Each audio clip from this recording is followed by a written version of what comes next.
This is a Fox News alert. I'm Brett Baer in Washington. The deadline has come and gone for answers from the IRS about its improper scrutiny of conservative groups.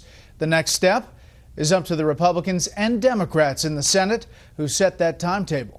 Chief Congressional Correspondent Mike Emanuel is up on Capitol Hill with tonight's top story. Good evening, Mike. Well, Brett, good evening. Democrats and Republicans are expressing disappointment tonight with the IRS's failure to meet a deadline after asking in this letter more than 40 questions about the targeting of conservative groups seeking tax-exempt status. After the deadline passed, Senators Max Baucus and Orrin Hatch of the Senate Finance Committee said the IRS must do better, and they point out, quote, "This is an agency that revolves around making the American taxpayer meet hard deadlines each and every year when they file their taxes, oftentimes penalizing those that are late." Top lawmakers say they still want answers. People are scared to death of the IRS, and most people hate the IRS.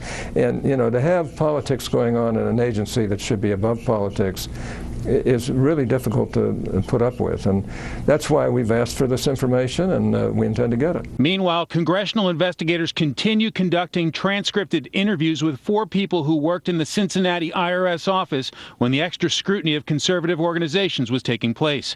A former IRS commissioner says what's known so far indicates there were failures throughout the agency's chain of command. There's a lot we don't know, and that will come out obviously over time through the hearings and the Justice Department investigation, but what we do know is quite disturbing. On Monday, the House Appropriations Committee will hold a hearing with new Acting Commissioner Daniel Werfel and Inspector General J. Russell George, who investigated the IRS. At the White House, spokesman Josh Earnest says Werfel's 30-day review of the IRS will produce results. We are confident that that review will take a look at a wide range of things, including making sure that we hold accountable those who are responsible for this wrongdoing. House Ways and Means Chairman Dave Camp has invited Tea Party groups to testify in front of his committee on Tuesday about the treatment they received. After more than 30 Tea Party groups met to discuss the future, one leader said the tax collection agency must be reformed.